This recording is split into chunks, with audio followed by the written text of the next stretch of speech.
Hooray! And we're live. I think we're live. We are live. It is me once again. My name is Oleg.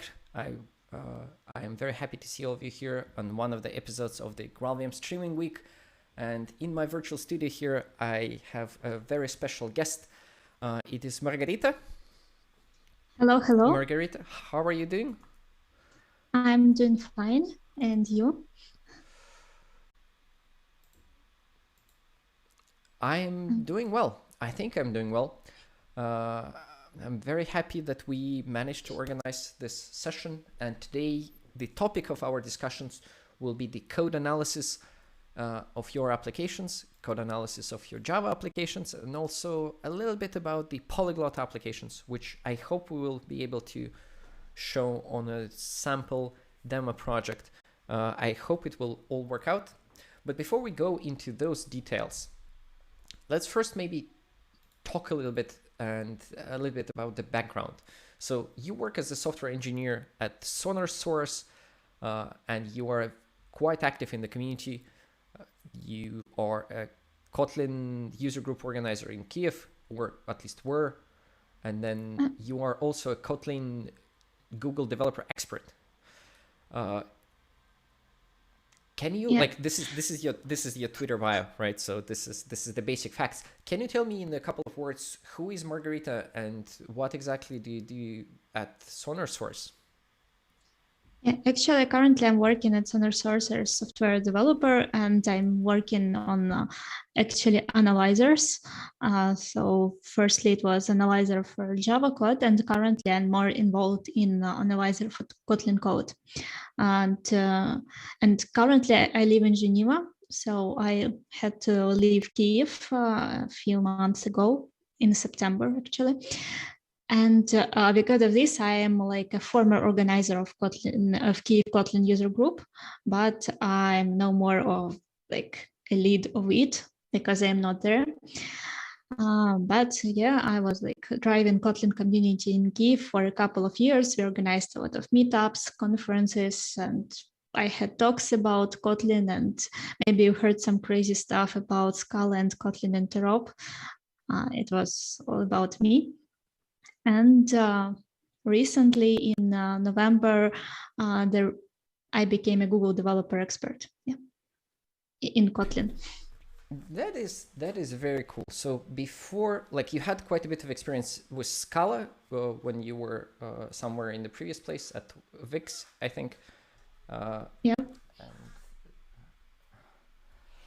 And then Kotlin, and yeah, I think we met at Kotlin Conf in 2019, back when the world was full of physical conferences yet, and you had a very interesting session about kind of merging Scala code base and Kotlin code base, because both are a little bit different and have different like take on what it means to be like a good language in the JVM ecosystem, and merging them sometimes is not trivial. So that is a very interesting background. How do you like, what's your opinion? What's the you have a lot of experience there. What's the best language for the JVM as a platform? That's a really hard question. I didn't expect it to be asked because there are a lot of like different JVM languages, and like with GraalVM, you actually can run any language, almost any language on JVM, which makes the variety of the possible languages even more. But I think we should still consider Java as a quite good solid language, because we already have a lot of legacy. A lot of the world is using Java, and I believe that Java will be there for a couple of decades, and it won't disappear. But I also believe in Kotlin, because there is a big and friendly and really solid community behind this language, and I really enjoy writing in Kotlin. So after I tried Kotlin, I don't want to switch back to Java. So I cannot say that Java will disappear, but I personally really like Kotlin and I believe in its future. As for Scala, I also like this language because I had to write in Scala for 3 years when I worked at Wix, and it was like an amazing experience because it's a little bit different paradigm. It's more of a functional programming, and and when you like try it, when you try to build more functional applications, it looks really nice. And I cannot say that I became a great big Scala fan, but still some of the concepts, some of the ideas that I used in Scala, I tried to use them while writing Kotlin code in order to make my code cleaner. So like any language can teach you how to write your code in like another language. So the more languages you try, the better your expertise is. So I believe in this. Oh yeah, this is a very good take, right? Like knowledge never hurts, and the more you know, the more powerful you become, and then you settle on Kotlin. But now at Sonar Source, when you write code, you write Kotlin as well, or do you stick to Java because for some, I don't know, compatibility reasons or building libraries? Yeah, and most of the companies using Java, but we have like some flagship, some analyzers, for example, like Java, C++, Python, JavaScript, and so on.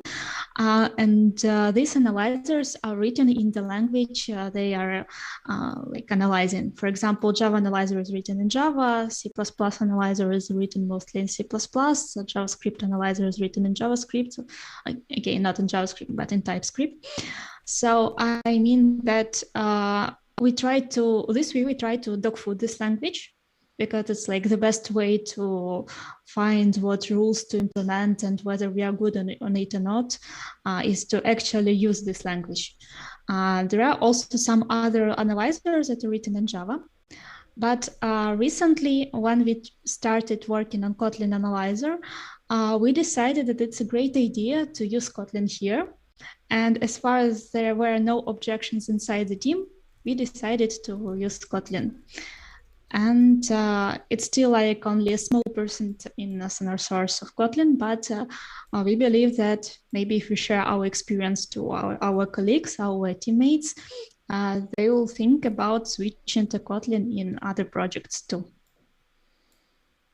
Well, yeah, any change starts with small steps, so more power to you. Now, you said that there is the analyzer or like a bunch of analyzers that you do for at Sonar Source. Can you maybe give us a little bit of an overview? What are the products or what are the like solutions that Sonar Source develops, and how does the analyzer that you are building kind of interacts with those? And to be maybe a little bit more helpful for this, I can open the web page there, right? So if I that will be great. I can like tell in simple words, just as for colleagues, as for developers, because I'm actually not a marketing person who can sell all this stuff. But we have 3 products. First one is Sonar Cube, the second one is Sonar Cloud, and the third one is Sonar Lint. Actually, Sonar Cube is just on-premise service that you can install on your local machine or maybe somewhere in the cloud or whenever you want to host it. And then you can analyze your project with our analyzers and then see the result of the analysis in Sonar Cube. So actually, it's like a nice UI for all these metrics, all these rules that we have, and so on. So nice UI for actually managing the code quality of your projects. We also have a cloud solution, so you don't need to install it on your local machine. You can actually register for Sonar Cloud and use the one that is hosted by us. And the third product is Sonar Lint. It's just basically the plugin for different IDEs It also provides the same rules that we have in Sonar Cloud and Sonar Cube, but it's like closer to the developers, because in Sonar Cube or in Sonar Cloud, you actually will see the issues when you have a pull request, or for example, when you're already on master. But in SonarLint, you actually can see the issues while you're writing code. So like our motto for SonarLint is fix issues before they even exist. And from my side, I am a part of the team that is writing actually the analyzers. So it's all these rules and all this like internals. And these analyzers are the same for all three projects. So we write this analyzer as they are bundled in these three different products. Right. So sort of like a library that powers a suite of solutions. That is very nice. I have this Sonar Source website open and on the stream. You can see, yeah, I can see there's an IDE plugins, SonarLint Cloud, and the Cube solutions. If we talk about code analysis, right? Why do we use code analysis? Just maybe in a couple of words for maybe less experienced developers who are watching this. Why do we do this? And sort of maybe in very high level terms, how does it work? Does it look at the source code, bytecode? How can you support? I can see here somewhere there are like a ton of languages, including very different things like Java, JavaScript, Python. We all know like how those are very different. There is a COBOL analyzer, and I'm sure I guess we support 27 languages. Yeah. Well, that's what you claim, right? But like, so yeah, how does it work? Why do we do this? And maybe a couple of interesting points about like what do developers need to understand about the code analysis that you do? Yeah. I think the first thing that they should understand that we are actually like a static code analysis tool. So we are not like executing your code. So what we do, we just analyze in your source code. Maybe from the university or from some background, you might probably know that your source code before like being compiled just traverses to some intermediate representation, some AST, then maybe some magic happens, for example, some maybe optimizations. And for example, if you're talking about Java, actually then it's produces bytecode, and then another magic happens, and then it runs on JVM. So it's like in very basic words. Where Sonar Source is like, for example, Java Analyzer in this chain, we are actually on the source code and its intermediate representation calls the code abstract syntax tree. So we are actually analyzing your abstract syntax tree and traversing this tree, find some common patterns that are considered as tricky things, and report you that here you have an issue. Like for example, maybe the simplest thing is when you have odd parentheses. For example, you have an expression that is like parenthized, and then it's parenthized once again. We can like easily detect it and notify you that actually this is like useless. And that's basically like is really visible from the IST representation. So this is like for simple issues when you only need the syntax. Sometimes when we really want to like produce some advanced issues, we need some binaries, because we need to understand what type of this object is and whether this is like the same object or not, and on which like whether this method was called on this object or not. And in order to have this information, if we're talking about Java world, we need some binaries. So for Java Analyzer, if you're using some Maven or Gradle scanner, it's done, the magic is done by the scanners. If you're not using it, you need to manually pass two properties. The first one is Sonar Java libraries, and the second one is Sonar Java binaries. Libraries is just the path where all your jars are and dependent jars.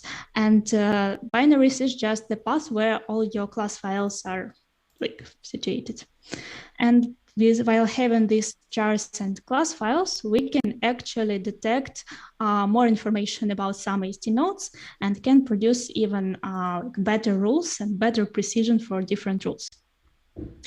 And like the third stage of the analysis is called data flow analysis, or we call it symbolic execution. We have a couple of rules that actually not only like detect some types or use some symbols or semantic, we also sometimes add some constraint and try to go inside the method and see what, according to what is written inside the method, we can add some constraints. For example, numerical constraints, or the most common is nullness constraints. And by having this information, we can, for example, report null dereference issues. If, for example, you dereference some variable, which could be null. And this is like the third, the most advanced level of the issues. Of course, it's like more time consuming and resource consuming in terms of execution, but these issues are the most interesting and the most useful. So this is as for Java analysis. If we talk about other languages, there is different, how to say it, different level of support of different languages. For some languages, we support only the first level, like abstract syntax tree, and we only can report issues on syntax. It was true for Kotlin for all the years since Kotlin exists. And I guess for a couple of months, we started adding semantic to Kotlin, and now we have a couple of rules that actually uses semantic there. I can report more advanced issues. And we don't have symbolic execution there, but probably in the future, we might have it. And that's also the truth for other languages. For example, for C++, we have like rules with semantic, we have rules for syntax, and we also have rules for symbolic execution. For some like languages, Scala, we only have rules about the syntax, but not really about the semantic or symbolic execution. So unfortunately, this like it's more of an internal thing. I'm not sure it's well documented somewhere. So sometimes customers don't really, like our clients don't really understand what is implemented where. But we need to keep it in mind that the more popular language is, the better we support it. So that's like basically is this is it. Yeah. Right. That makes sense. That where the more developers, the probably the older the support for the particular language, the more comprehensive that is. Sort of like that actually mirrors a little bit the situation with the GraalVM and the ecosystem of different languages, right? We like the JavaScript implementation is the oldest, and it's not the oldest, sorry, but like it's probably the most mature, and there are more people using that because of the JavaScript on the JVM legacy. So that is all understandable. You mentioned a couple of very interesting words there. So you do static code analysis. So that means you look at the source code, and then independently of that, for Java, for example, you look at the bytecode and you sort of build the abstract syntax tree, and then you traverse the tree with the pattern, right? But how about so Java language, right, has a number of features which are actually very dynamic, right? So if something uses or calls other code through reflection, or something like generates additional bytecode at runtime, then static code analysis will not catch any code smells or issues in code like that, right? Yeah, you're right, because basically the purpose of static code analysis tool is to detect issues. I think I don't hear you properly. 1, 2, 3. Oh, now I hear you. Okay, so the thing is that the static code analysis tool's purpose is to find bugs in your code. So basically, we don't care in what it compiles. We don't care what is inside the bytecode. We actually care what you've written, because we want you to write the better code.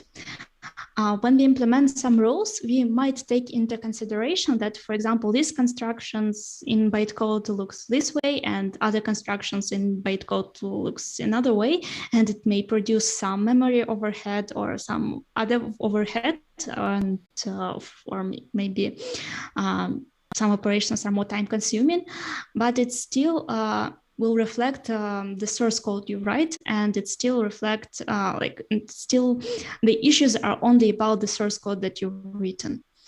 The bytecode or class files, we only need it in order to have the class path, in order to get all types properly resolved and all the symbols properly resolved.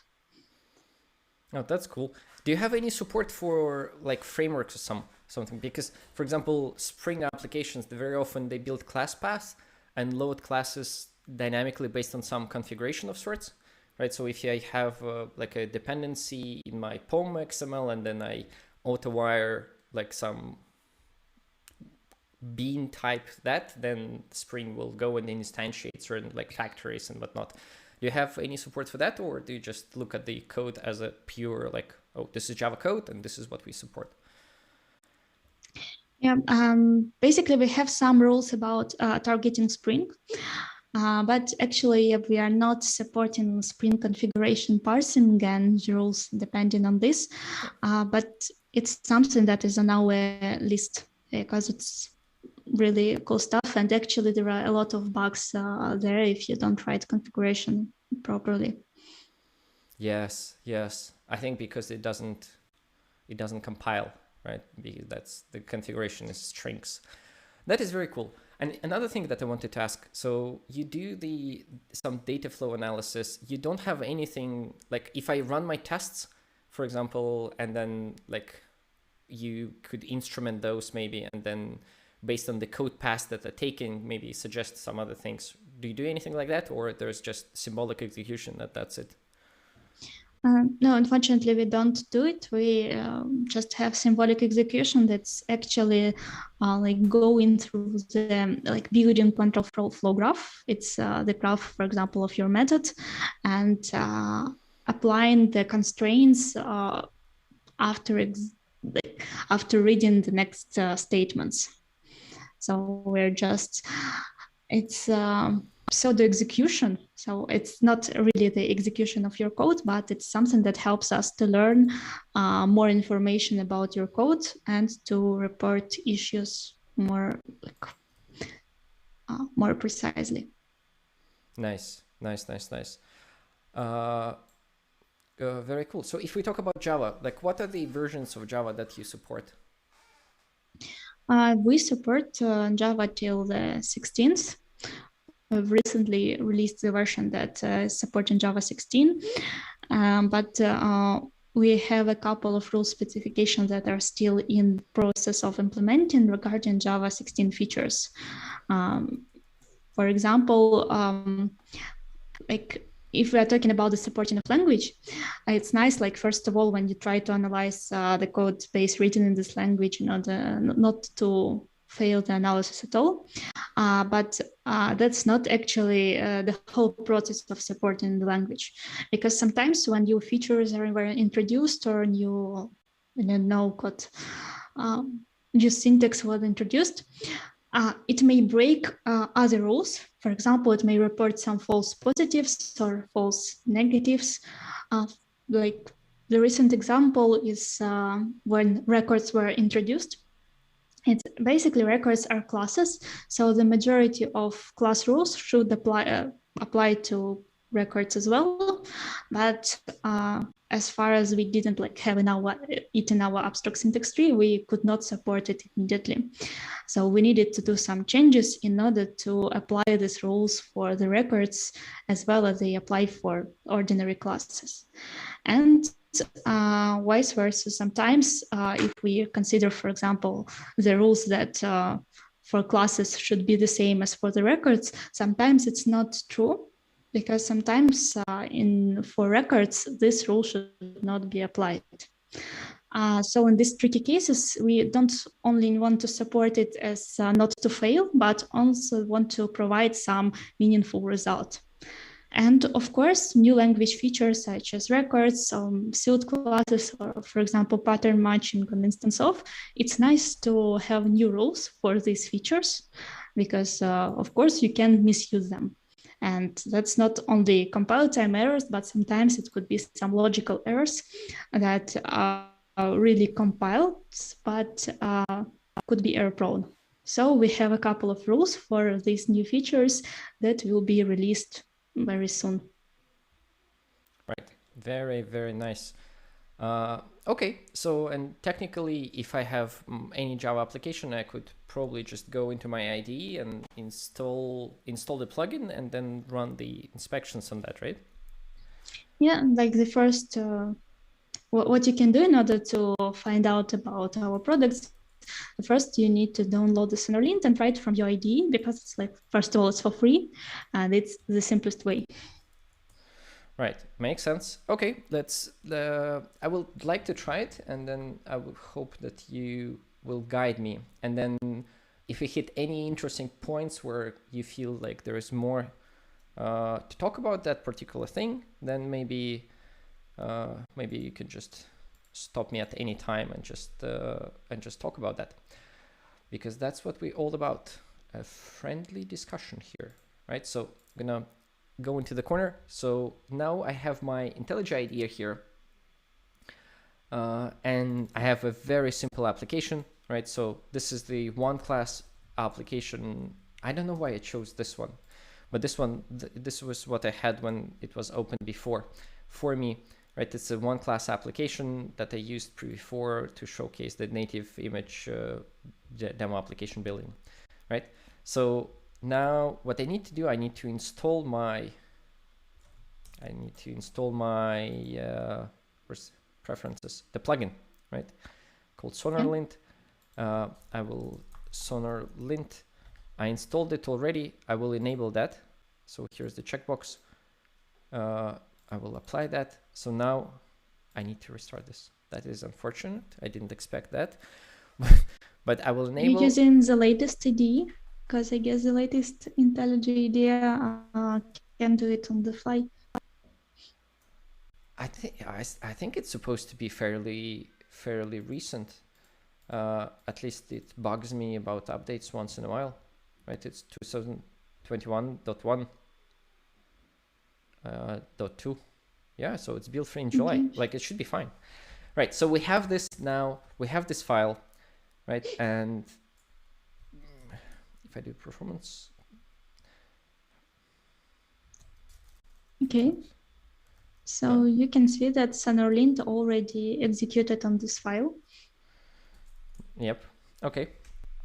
How do you see that? I see that there is a Sonar lint plugin here at the bottom, and it shows me some things.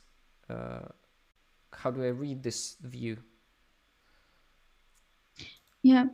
First of all, you can click on this issue, and it's got highlighted in your source code. Right, so here, okay. And it tells me that this could be a var that I don't need the type. Okay, I can probably... Yeah. Basically, because I guess your Java is more than 11, you can actually substitute it with var. Very good. Because the type is obvious there. Yeah.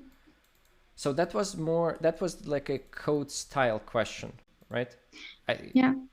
Sometimes if you go back there, you can see that it's info, and it has zero cost, this rule. So it's just a suggestion that you can do this, but it's like doesn't harm if you don't do it. First of all, you can just ignore it because it doesn't contribute to your technical debt, and actually won't like break your quality gate if you don't do it. And right, but so still, you said two interesting things that we didn't cover before: the quality gates and the technical depth, or yeah, you're right. Actually, it's each issue, each rule has the cost, and this cost is calculated in hours, minutes, or days, for example, to fix it. And then we just do simple mathematics and compute the technical debt. It's just how much time you will need in order to fix all the issues that you have in your code. And then you can see, like, for example, could be 1 year, it could be 3 months, or for some big, very big projects, it could be like the biggest number I saw, it was 1,000 year or something like this. 1,000 years. Interesting. Okay, so I can do that. I don't have anything against var. And the other one is more sophisticated. It also shows here as a major issue, and it talks about that the system out should not be used, and probably in your production code you want to use a logging configuration and some sort of a logging facade or something like that. Very nice. How, like, I see that it provides me with some examples here. Do I have more information? I guess if I click on this link, maybe? I think you have the same information on our site, rules, sonarsource.com. It's exactly the same what's written there. And we also provide some links. For example, if we didn't come up with this rule by our own, but get inspired from some other linters or maybe some other links, some like blog posts, we usually provide the link. Right, so this is the link where this one leads. Nice, very nice. So, and I mean, my IDE is now capable of doing the Sonar lint inspections, but also there is like built-in inspections in my IDE. How do you compare the two, maybe, and like, are they complementary, or do you think one of them is kind of more appropriate for certain scenarios? Where would you put them on the mental map?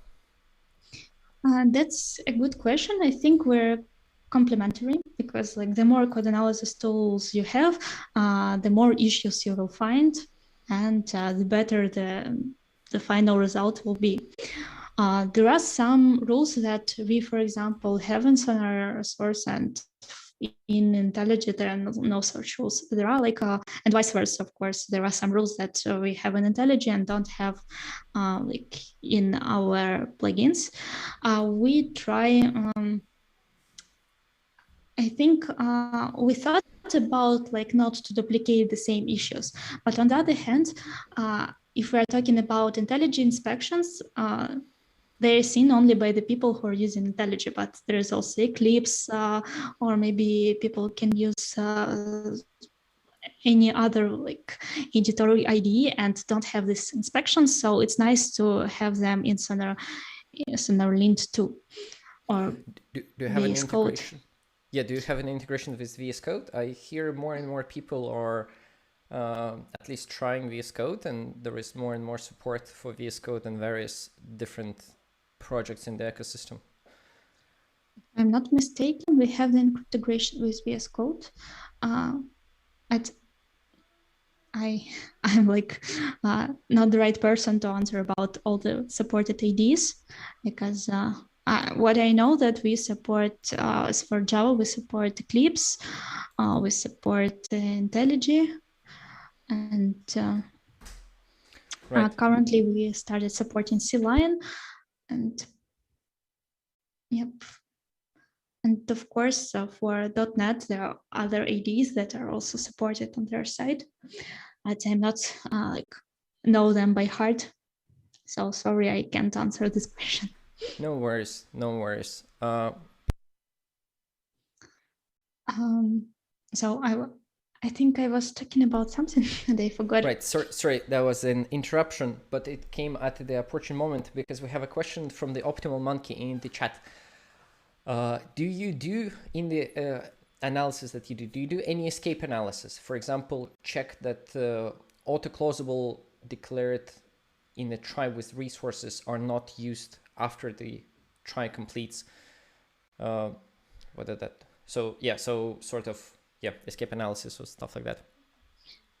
Actually, we have some rules about like closable, auto-closable also in like symbolic execution, but unfortunately, these rules have some false positives and false negatives, so they're not ideal, and we try to improve them from time to time. So if you see that like you are using Sonar and you don't see the issue where issue should be, or for example, if you see the issue where it's actually wrong, feel free to write in our community because we try our best to improve the precision, but of course we can do it only with some precision. Right, so there are like sort of a community of public rule books or inspections that people can kind of contribute if they would like to, or write their personal private rule books. I was talking about that we have a community support. It's like community.sonarsource.com. It's the website where you can register and ask questions or report some bugs or like. Yeah. Oh, nice. Oh, nice. Yeah, I see it. I see it. Very, very nice.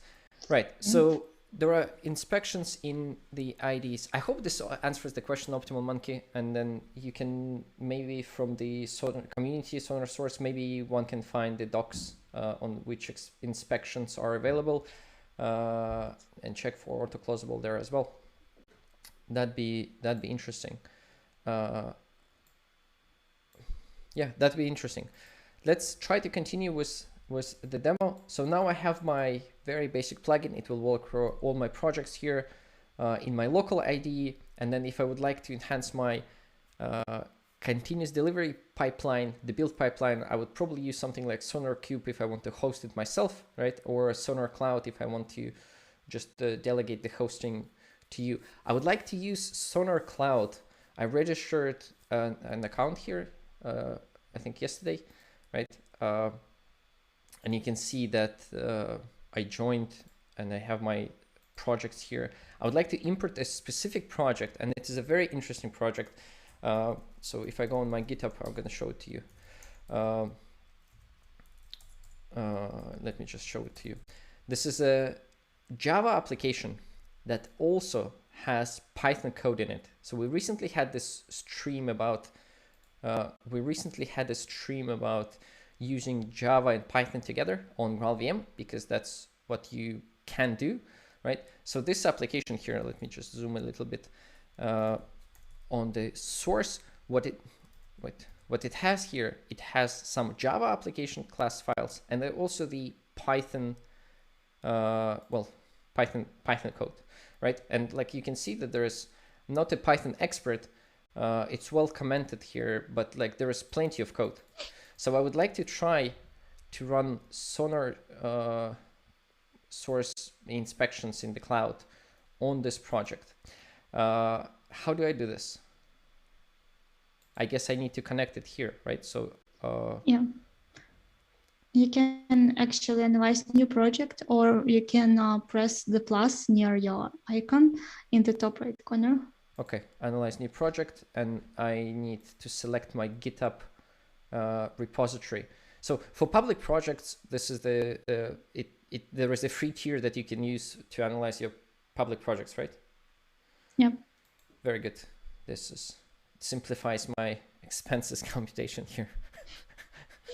Right. Okay, doc. So we're gonna enable this. This is the Maven based project, and Java is the main language there. So I set up manually. It doesn't use any CI currently, so I will set up the manual inspections. What option best describes the build? Maven Gradle.net and so forth. It is Maven, right? And now it tells me that I need to do some configuration. How does it work? Can you guide me through what this is about? Yeah, actually, you need to go to your POM XML. of your Maven project. I guess you have only one POM XML there, and you need to copy paste the properties and put into your POM XML because we want you to use our Maven scanner. And in order to understand what's your project, what's the host, and what's your organization, we need these properties from somewhere, and you need to put them manually in your POM XML in Maven. Okay. Hear me out. So I will just go and clone this project here for myself on the cloud in my cloud instance. Git clone the thing. So I can edit it. Growl Python example.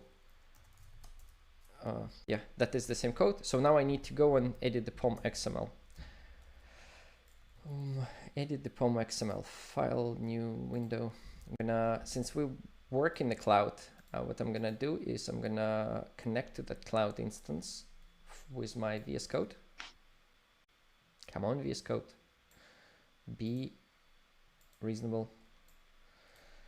Right, so it connects to the same host. I will open my folder, Growl Python Java example. Okay, very good. See the main Java. Go away, go away. Right, very, very nice. Right, POM XML. I need to add properties here so you can connect that to my account and you know that it is me doing the analysis. Very interesting. So it prevents the... Yep. And actually, we missed the first step, because the first step that you need to put your Sonar token in your environment variable. Because in order to understand that it's you, we need this token. Right, so this is the authentication thing. Okay, export Sonar token equals this big string. Right, okay, so we've done that. We've saved our VS Code thing here. Sonar Cloud IO, my name, project key, all good. And then I just need to run this particular Sonar Source plugin, right? So it will analyze my things and then it will run the thing. Very cool. Let's see if it works. Yeah. I hope the project builds. Yeah, But you can see that you execute Maven Verify first of all, because in order to to have more precise results, we need to build your project, and that's why we first build it, and then we execute this in our scanner. So in order to have like pass to your binaries. Right, right. That is nice. Look, while we're doing the first Maven Verify, it takes a little bit because it sets up the Python. You don't know that, but there is for the particular build phases, there is the generation of the resources, and it runs, checks that the Growl Python is on the path, checks all other things, and it runs that. I wonder if it installed dependencies as well, I think. I wonder if this execution will figure out that there is Python code in my project as well. Let's see. Maybe we can ask our listeners what they think.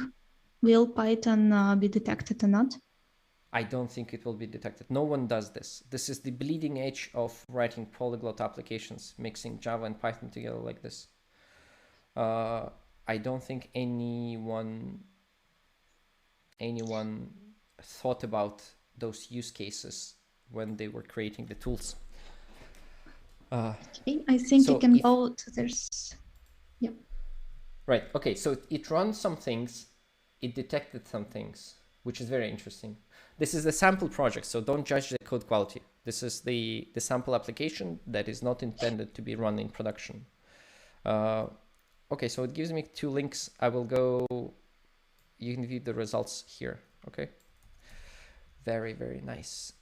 Let me move one of the windows back. Give me the window. The window. Right. Dashboard my project. Okay. I see. So it ran something and it found issues in my code, and it qualified them. Some of the code smells, which is sort of the code that is not maybe the most maintainable, right? Or some security hotspots, which is interesting. And there are no bugs, which is very, very cool. Yeah. Okay, so now to go to the list, I can just click here and I see all the issues with the time to fix the particular ones. Right, this is interesting, right? So it shows me actually the lines of code where a particular issue was found. So for example, here we have private static Python, and I guess it says that the field should be lowercase letters, and if I add final, then it will stop complaining. I guess, yep, because when you make it final, you actually define the static constant. Right, so if I go to the main, and then I hope it doesn't break the semantics of the things. Probably should not. Right, so we fixed 3 issues, and we will try to see. How do I know whether it found any? Sorry, how do I know if it found any actual Python issues with my code? You can go through like all the issues, and if you don't see Python there, there is a chance that Python file was not recognized. And in order to understand this, we can go to the code. You see code tab. Right. Oh. And you see that there is only source main Java and POM.xml. So can you answer my question? Where is your Python file situated? That's a good question. My Python sits here under the resources, and that's the reason for that is that when we actually do we call the Python, right? If we look at where this is used, then this is just the class loader to get resource. So when this Python code is packaged as the resource inside the jar files that we gonna use as the deployment artifact, I guess. So that's just a resource file. Maybe that confuses the default analysis directories.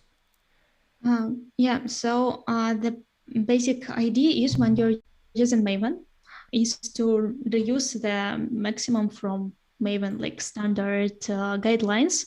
It means that code should be situated in source main Java or source main Kotlin, like whatever, but the directory structure should be like this.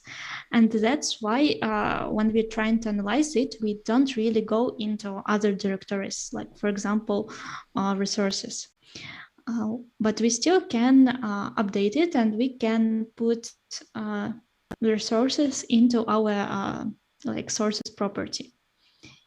You can go to your POM.xml. Right. So if I have a web application and then there is some JavaScript which is probably sitting somewhere in the resources as well, you need to configure that manually. Right. Good. Makes sense. Right. I go to my POM.xml. Yeah, you go to the properties, and then you add the new property, Sonar Sources. Here, right? Yeah, sonar.sources or source. I don't remember exactly, sorry. I need to double check. I was sure it's Sonar Sources. But I think sources, like can it take multiple directories? Yeah, and you can make comma-separated directories. So I do Java and then I do resources, right? I think it's source resources or just resources. I think it's source main resources. Yeah. It's source main resources. Right.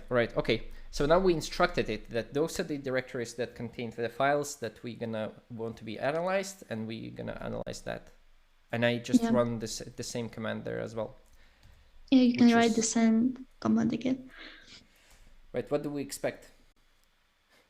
We expect that at least Python file will appear in our code tab, and maybe if there are some issues that they will be found. Right, you're optimistic. I expect that 3 issues with the string, like field capitalization, were resolved. So it will be 12 minus 3, 9 issues. I'm pessimistic. Right. But it does mention some Python here, somewhere in the logs, which is maybe you're right. Right, I'm gonna refresh the page.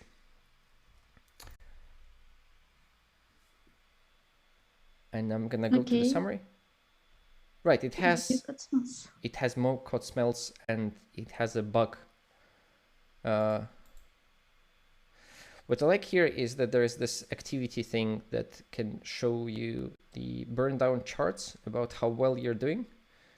But I'm actually very interested in now whether they picked the Python or not. Yeah, so it has the resources here. It has Python. And the Python has a bug in it. Very nice. This is interesting. Where do I see what's the bug like that? What does it mean? You can press there, actually, on this bug and see. There is a link why this is an issue, where you can read why this is actually an issue. Right. Okay. Why is that an issue? And it tells me quite a bunch about Python code, type error. Interesting. I think this is the false positive, because this code is supposed to work. Maybe it just does something unexpected there. Very nice. Let's not dive into actually fixing this Python code. This is out of the scope here. I will save this result. Maybe we can update this sample application more. What I'm interested in is, so there are like different categories. How do I work with this dashboard? Like, do I even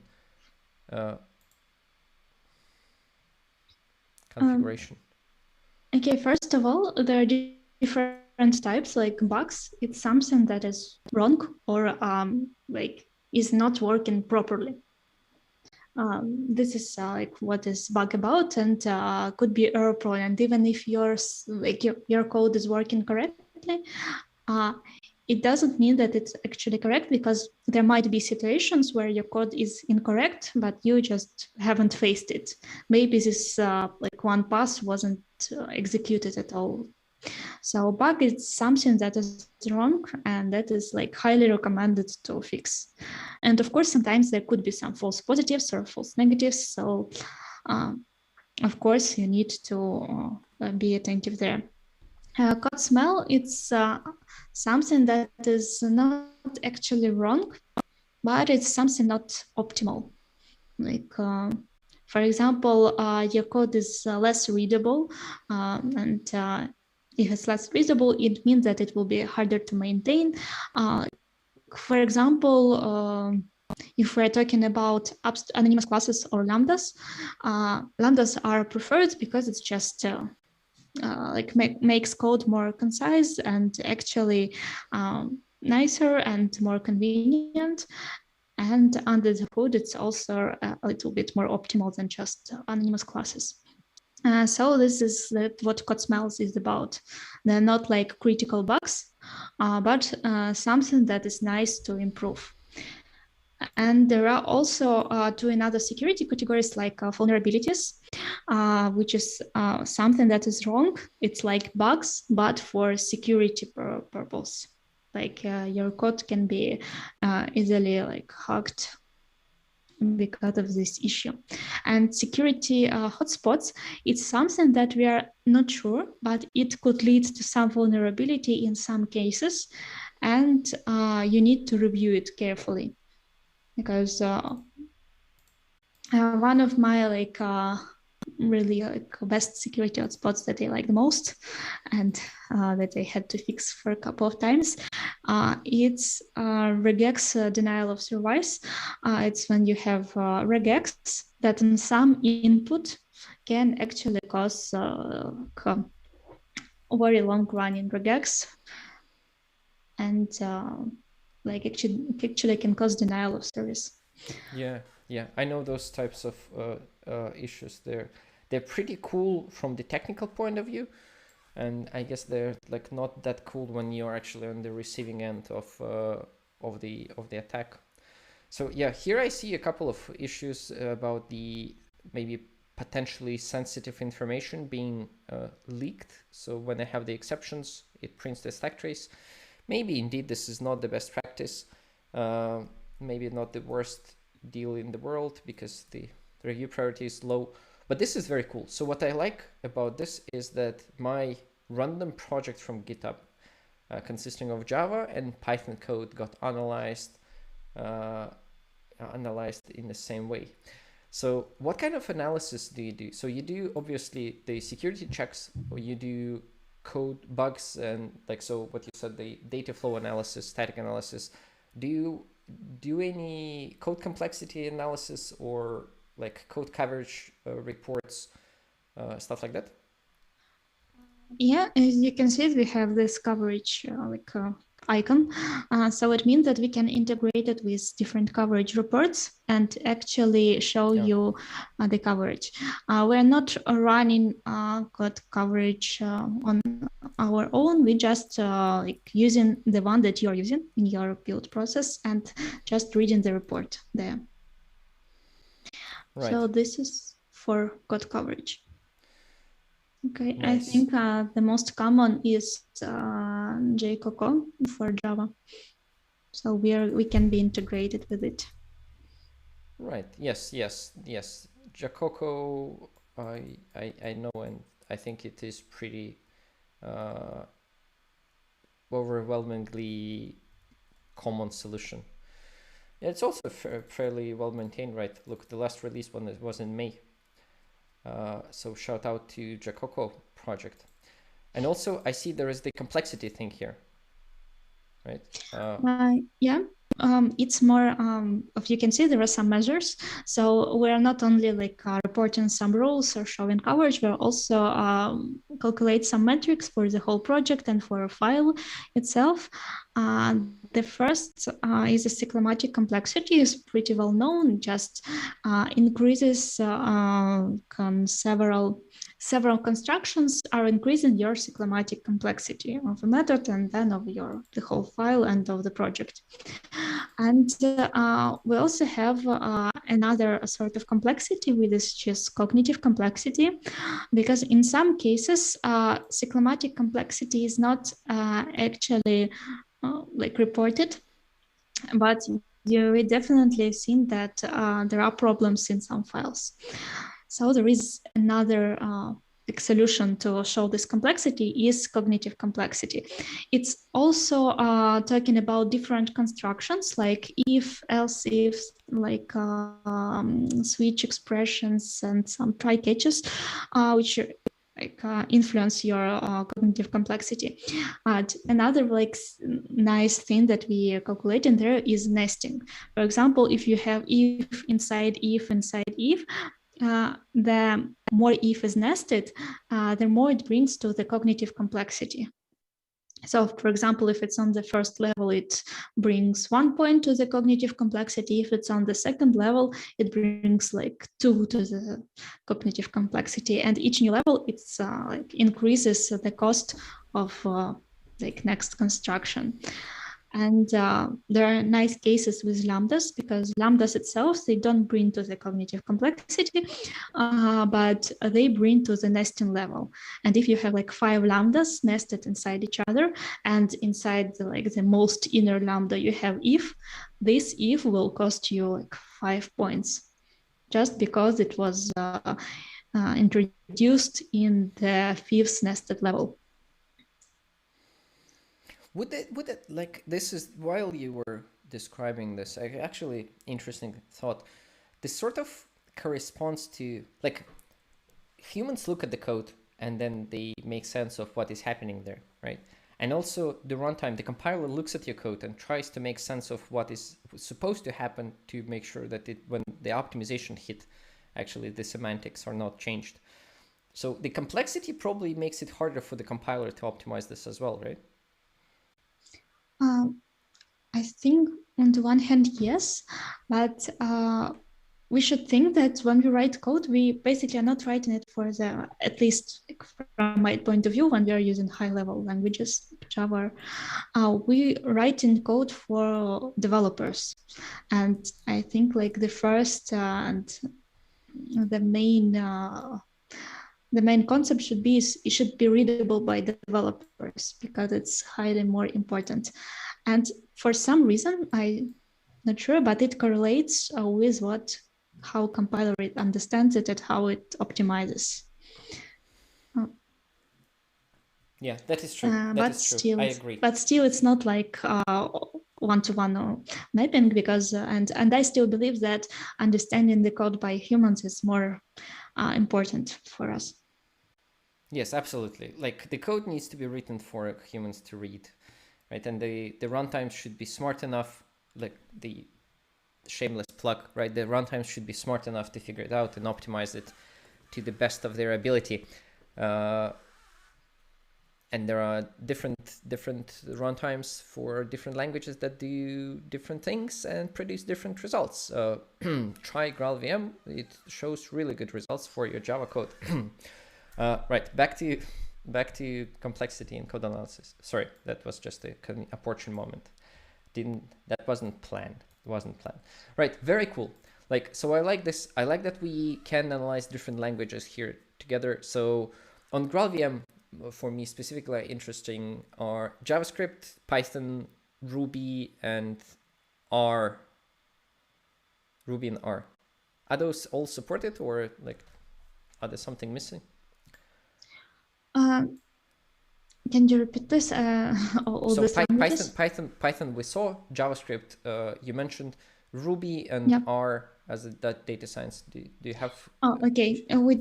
I think we don't have analysis for R. Maybe it's something to consider.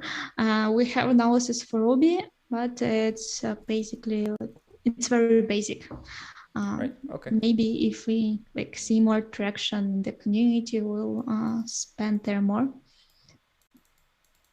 Right. Very cool. If I would like to contribute some rules or some analysis, then I go to this Sonar Source community and start a discussion specifically about, for example, and I'm not saying that I'm going to do this or that this is just an idea, that maybe if I want some rules about this polyglot context that GraalVM offers, to teach Sonar Source that there could some values come from like Python world into Java world, then I just go and create some rules myself, right? It is possible. What do you think? Okay, there are different possibilities. First of all, in Java, and in several other languages, we also provide the possibility of writing custom rules. The possibility is limited because we don't allow to write symbolic execution rules, custom rules and symbolic execution engine. But you can use semantics, so you can write some simple stuff. It's one point. Another point, if you don't want to make it your custom rule, but you actually want others to use it or want us to implement it, you can go to the community forum and there is a category new rules and new rule ideas, and you can propose this as a rule ideas and write what you think is relevant there. And another possible solution, some of our projects, I guess some of the languages that are that you can have in our community Sonar group, they are open source. So you can go there, you can fork, and you can contribute these new rules to us. And we will review it, and if it's okay, it can go to the master. Right. That is cool. That is cool that there is a community of people who are working on the tooling together. from the experience, tooling is sort of a little bit ungrateful area where people expect everything to work and very often don't want to put in their own time and effort. I have one question that I kind of thought of beforehand as well, but it didn't fit here in the agenda. So like there are two large like parts of the code that we run, right? There are main like the production code, right? And there are also tests. Do you do any analysis for tests, or how do you think, like, what's the difference between my production source code and like test source code? Are there like different rules? Do you do analysis whether tests are like meaningful or not? Yeah, actually there is we have an analysis for your test sources code, and we were thinking a lot, and we thought that it's not the same rules that should be applicable for your production code and for your test code. And it's not that we want now a test code to be ugly and to have more code smells. It's just that your test code has other requirements. And that's why we have a bunch of rules that are dedicated to test code. And we spent some time, we created some rules that are even for some frameworks, JUnit and Jupyter, and for some mocking libraries. The one rule that I really like very much is for parameterized tests, because sometimes if you copy paste the same test 3 or 4 times and and they're actually the same but with some small difference, sometimes it's easier and maybe more understandable to write a parameterized test. And we actually have a rule for it, and a couple of other rules for better usage of assertions API and so on. Yeah, and I guess that's what I can say about tests, and that's about Java.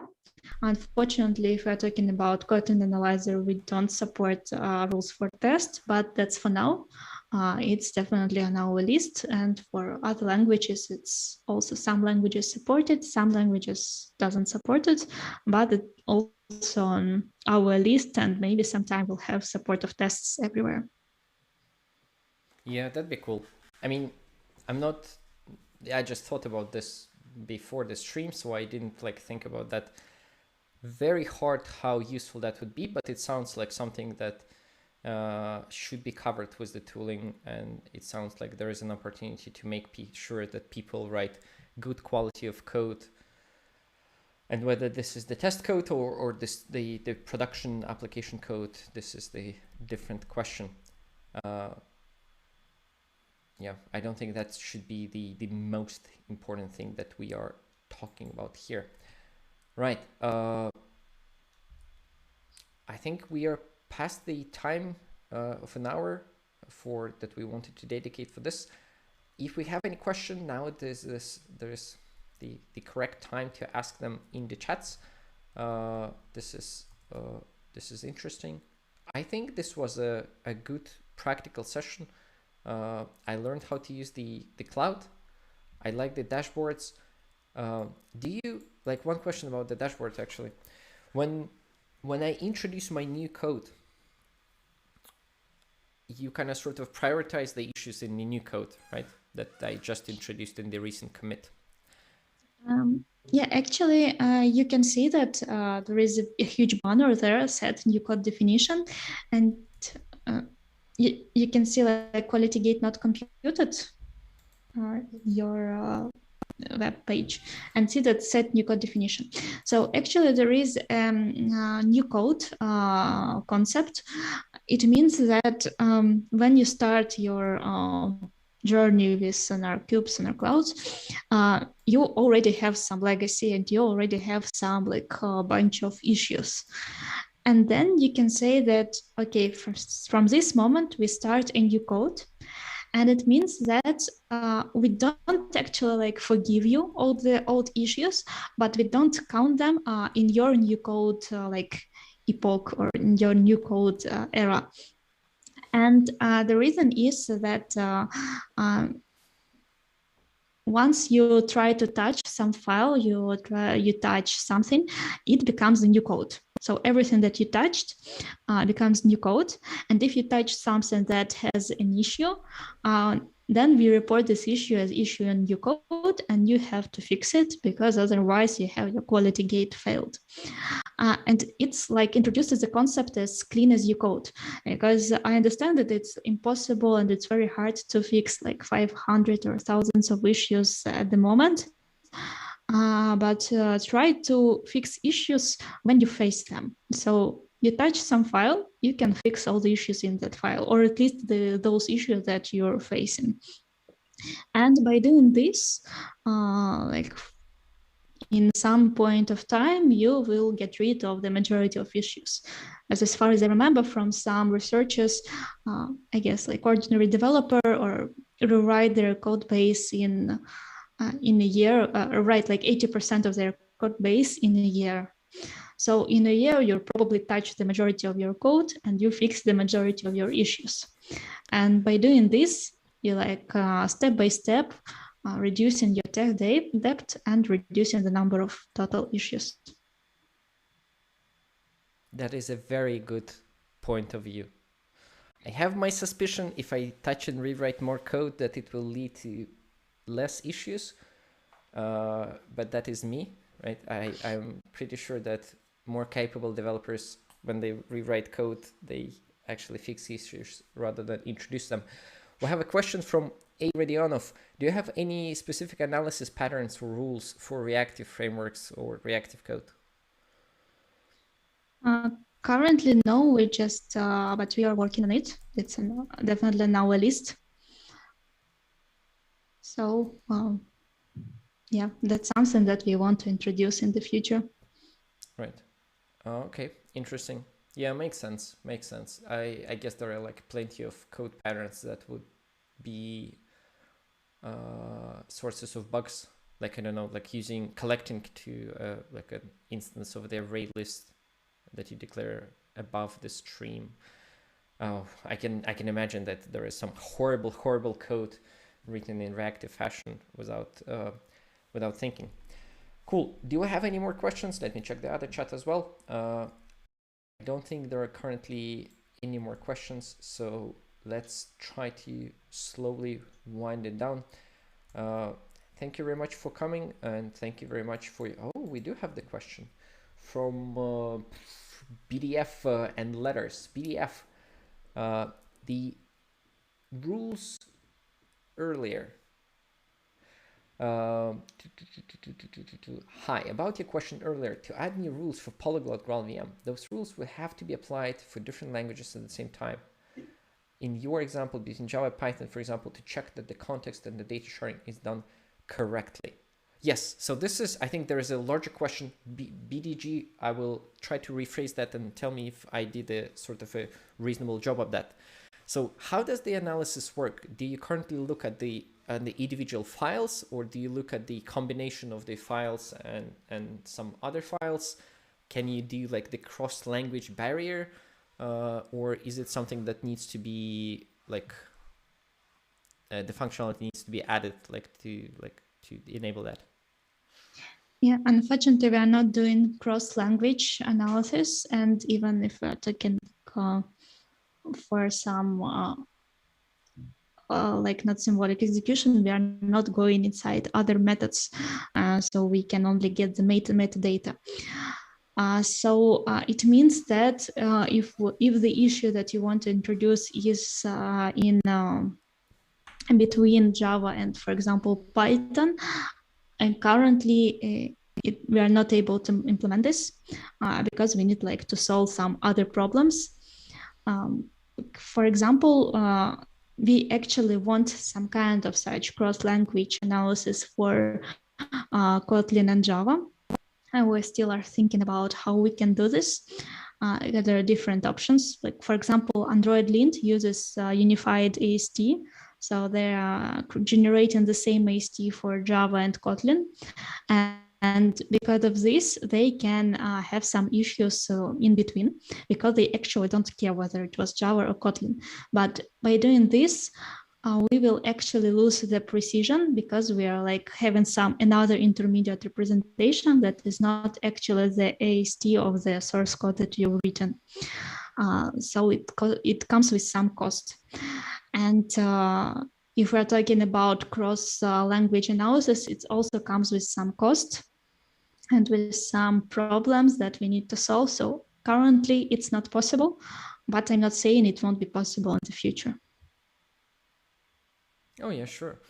I guess the same is relevant for Scala Java interop as well, right? Because still different representations.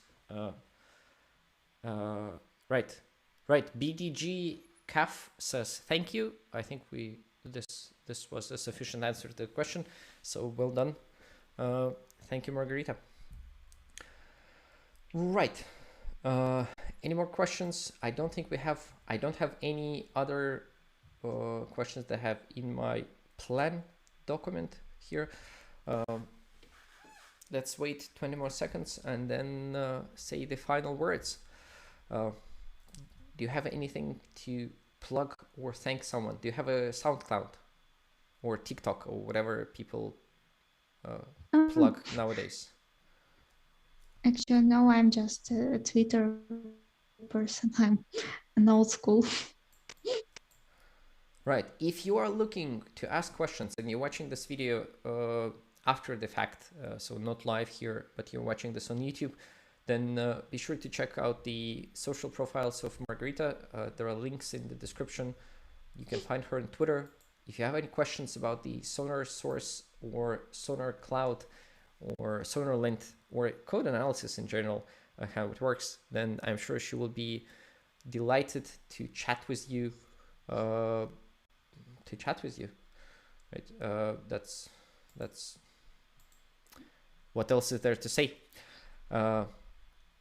Right. Thank you very much. I think. Thank you for inviting. Yeah.